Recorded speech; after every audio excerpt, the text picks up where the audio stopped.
En las profundidades heladas de Siberia, bajo capas de hielo eterno y tierra olvidada, yacen cuerpos humanos que han desafiado el paso del tiempo. No son leyenda, ni fantasmas de la historia.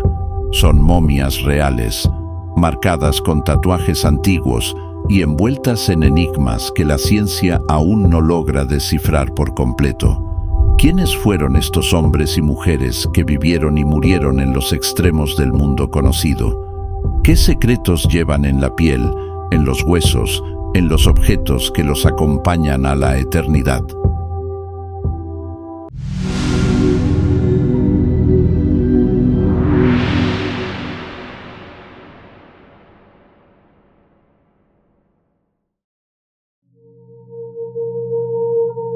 Los enterramientos de Pacirik son una serie de tumbas escitas de la Edad de Hierro encontradas en el valle de Pacirik y la meseta de Ukok, en las montañas de Altai, Siberia, al sur de la ciudad moderna de Novosibirsk, Rusia. El sitio está cerca de las fronteras con China, Kazajstán y Mongolia.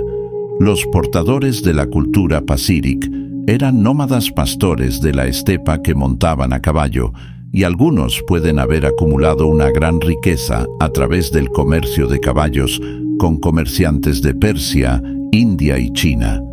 Esta riqueza es evidente en la amplia gama de hallazgos de estas tumbas, que incluyen muchos ejemplos raros de objetos orgánicos como tapices de fieltro, seda china, la alfombra de pelo más antigua conocida, caballos ataviados con elaborados arreos, y muebles de madera y otros artículos para el hogar. Estos hallazgos se preservaron cuando el agua se filtró en las tumbas en la antigüedad y se congeló, encerrando los ajuares funerarios en hielo que permaneció congelado en el permafrost hasta el momento de su excavación. Debido a una helada climática excepcional, algunos entierros de Altai Sayan, en particular los del siglo V a.C. en Pacirik, y sitios vecinos como Katanda, Shive y Tuekta, quedaron aislados de las variaciones climáticas externas por una capa protectora de hielo que conservaba las sustancias orgánicas enterradas. Ciertos diseños geométricos y símbolos solares, como el círculo y la roseta, son recurrentes en Pacirik, pero los motivos animales son superados por completo. La tumba número 1 de Pacirik fue excavada en la década de 1930 y alberga numerosos artefactos, incluyendo caballos con máscaras de astas de ciervo o arneses con figuras humanas. La tumba data del siglo IV a.C. Su contenido principal fue saqueado, pero la zona con sacrificios de caballos permaneció intacta. El descubrimiento más sorprendente de Rudenko en 1947 fue el cuerpo de un jefe Pacirik tatuado en el túmulo funerario 2.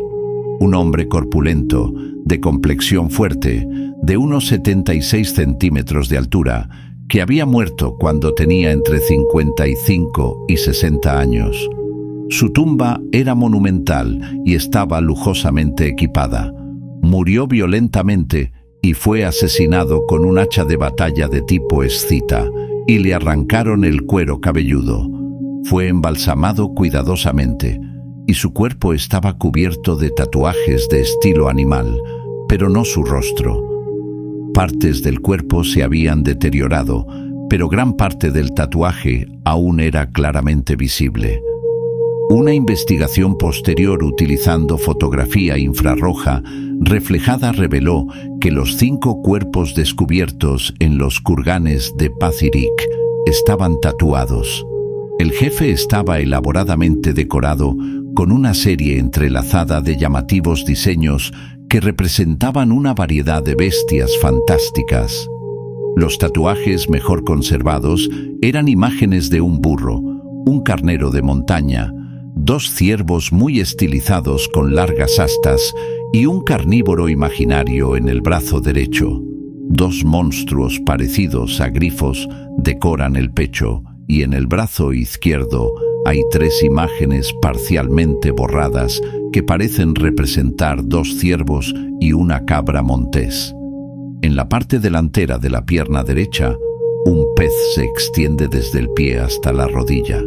Un monstruo se arrastra sobre el pie derecho y en la parte interior de la espinilla hay una serie de 4 carneros corriendo que se tocan entre sí para formar un solo diseño. La pierna izquierda también tiene tatuajes, pero estos diseños no se pudieron distinguir claramente. Además, la espalda del jefe está tatuada con una serie de pequeños círculos en línea con la columna vertebral. Su cabeza embalsamada, ahora en el Museo del Hermitage de San Petersburgo, sugiere un tipo más bien mongol. Estaba coronado con una tiara de cobre dorado decorada con 6 leones alados, astados y ungulados. Grifos león. Los grifos león eran de madera, pero originalmente estaban cubiertos con una lámina de oro antes de que los ladrones de tumbas los saquearan. También se descubrió junto a él en su tumba una barba postiza, hecha de pelo, tendones y cuero. Su significado sigue siendo conjetural, ya que todas las momias recuperadas en Pazyryk estaban completamente afeitadas. El túmulo 5 de Pazyryk también contenía los restos de un jefe Saka. La tumba estaba formada por un sarcófago interior y otro exterior de troncos, cubiertos con 5 capas de troncos y una capa de cantos rodados. La tumba fue saqueada en la antigüedad, pero aún contenía los restos embalsamados de un hombre y una mujer, junto con algunos artefactos, 9 caballos, ya sea enganchados a un carro o montados a lomos, un carro desarmado con 4 grandes ruedas sobre radios y varias alfombras. El entierro intacto más famoso de Pazyryk, recuperado hasta la fecha, es el de la doncella de hielo, o Dama de Altai, hallado en 1993 en Ukok, cerca de la frontera con China. El hallazgo fue un raro ejemplo de una mujer soltera a la que se le dio un entierro ceremonial completo en una tumba de cámara de madera en el siglo V a.C., acompañada de 6 caballos. Fue enterrada hace más de 2400 años en un ataúd hecho con el tronco ahuecado de un alerce siberiano. En el exterior del ataúd se encontraban imágenes estilizadas de ciervos y leopardos de las nieves talladas en cuero. Poco después del entierro, la tumba aparentemente se inundó por la lluvia helada y todo el contenido de la cámara funeraria permaneció congelado en el permafrost. 6 caballos con elaborados arneses fueron sacrificados y yacían al norte de la cámara. El cuerpo bien conservado de la doncella, cuidadosamente embalsamado con turba y corteza, fue dispuesto de lado como si durmiera. Era joven y le habían rapado el cabello, pero llevaba peluca y sombrero alto. Medía 167 centímetros.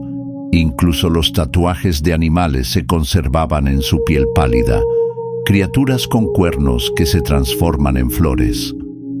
Su ataúd fue diseñado lo suficientemente grande como para acomodar el alto tocado de fieltro que llevaba, decorado con cisnes y gatos tallados cubiertos de oro. Vestía una falda larga de lana a rayas blancas y carmesí y medias de fieltro blanco.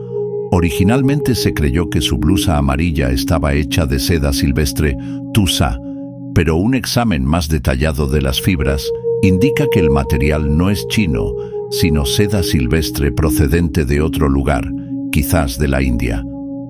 Cerca de su ataúd había una vasija de cuerno de yak y platos con ofrendas de semillas de cilantro, todo lo cual sugiere que las rutas comerciales de Pazyryk se extendían por vastas zonas de Irán. Una reconstrucción del rostro de la princesa de Ukok fue creada usando su cráneo, en conjunción con las medidas tomadas de los cráneos, rasgos faciales y el grosor de la piel de los habitantes de Altai actuales.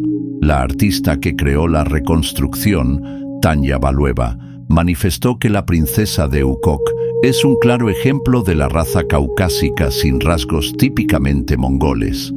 Sin embargo, Rima Eriknova, directora del Museo Regional de Altai, no quiso que esto se supiera y comentó a modo de queja: hicieron que la princesa de Ukuk fuera completamente europea. La reacción crítica de una autoridad local tratando de desviar la mirada lejos de los trazos de los pueblos indoeuropeos a lo largo y ancho del mundo revelan cómo este tipo de representaciones no son solo científicas, son también profundamente políticas y emocionales. ¿Qué otras investigaciones fueron censuradas e incluso enterradas en el olvido por contener una parte de la historia que algunos no quieren que vean la luz? Si algo podemos saber, es que las tierras de lo que hoy son Rusia ocultan verdades que aún esperan ser descubiertas.